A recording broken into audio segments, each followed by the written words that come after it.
Deep strike. Got the big man.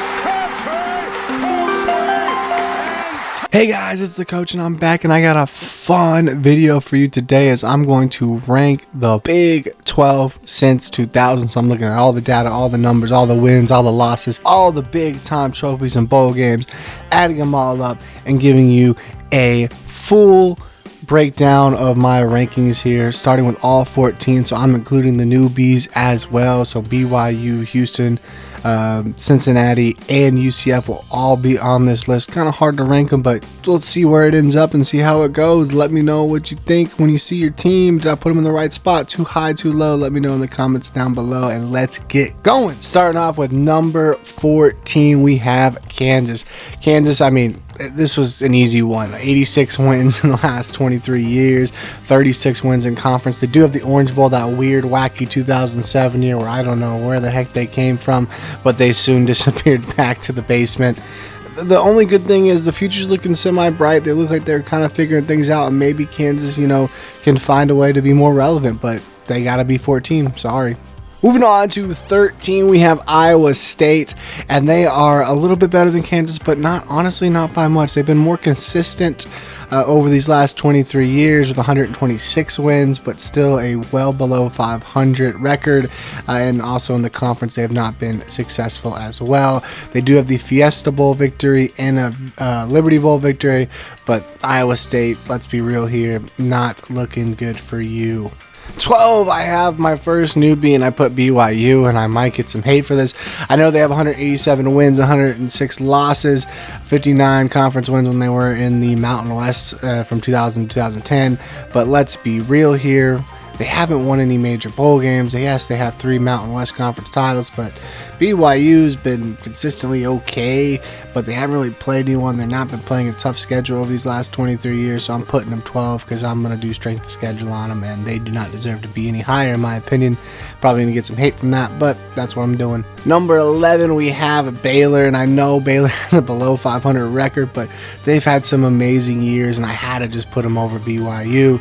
You have the Alamo victory, you have the Sugar Bowl victory, you have 3 Big 12 championships, you have RG3's amazing Heisman Trophy winner, and that was just a crazy season altogether. They don't deserve to be any higher, but man, they have had some success. But man, when you add it all together, they've just been a program. Moving on to 10, another newbie we have is Houston. They have 163 wins and 124 losses over this time. They did win the Peach Bowl over Florida State, which is really cool. They have an American Conference Championship and a CUSA Conference Championship, but all in all, they've just been an average program with a couple decent, good years that are kind of outliers, but all in all, 10's I think is a fair spot to put Houston. Number 9, we have Texas Tech, one of my favorite teams in the childhood. I love watching them throw the ball around, and I think 9 is a fair spot. 164 wins.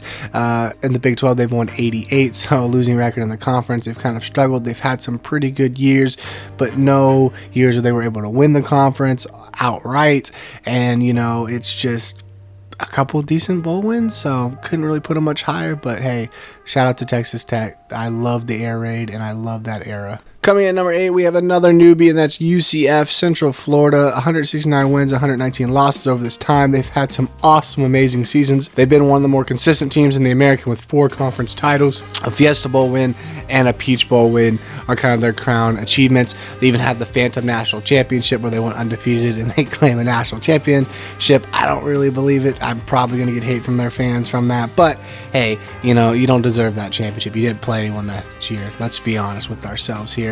But hey, they're a really good program. I think they're a really good addition to the Big 12, and they should be really fun considering they're one of the hotbeds of college football in Florida, and they'll be able to get some pretty good recruits.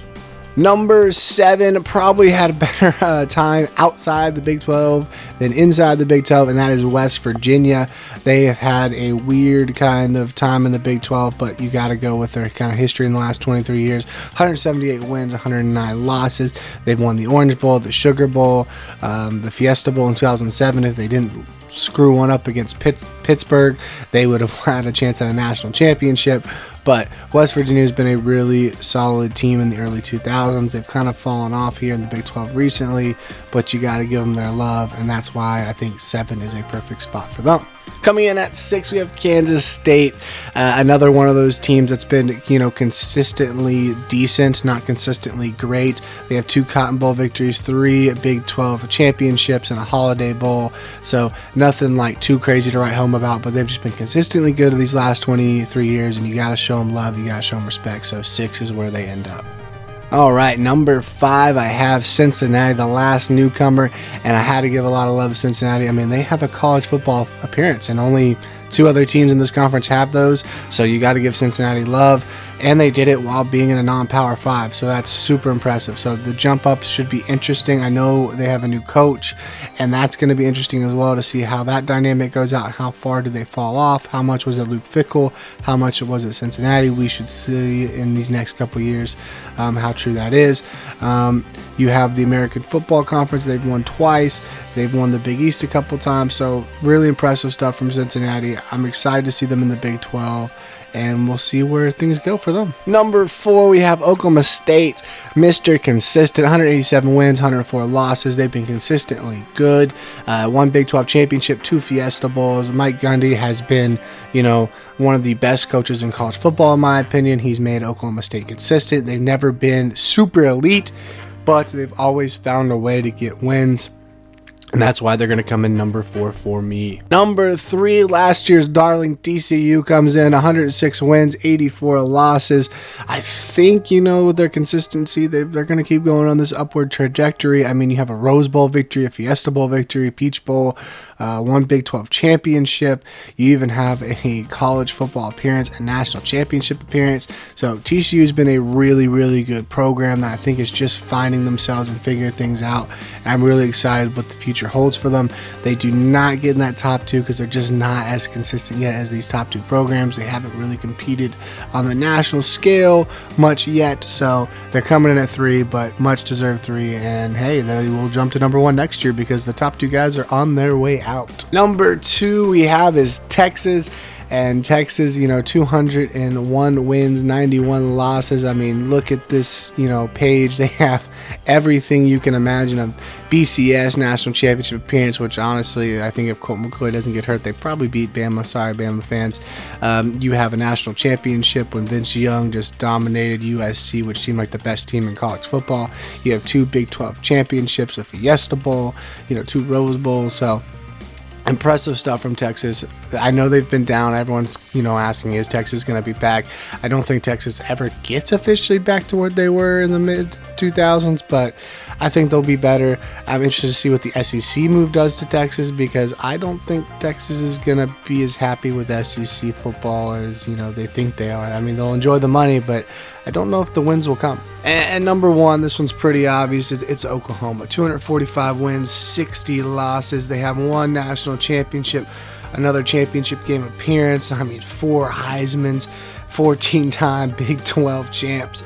These guys have done it all. They've dominated the Big 12, and they deserve the number 1 spot. Texas in the early 2000s was, better, but they fell off and haven't been the same, and Oklahoma's just been consistently dominating the Big 12 over these last 23 years. It was an easy number 1. If I do a all college football, Oklahoma's easily going to be in that top 10. They are one of the best programs in the nation, and they deserve this number 1 spot. So, do you agree with me, disagree with me on my decisions? Let me know in the comments down below, and see y'all next time. Hopefully we get a lovely video as I do the Big 10 next.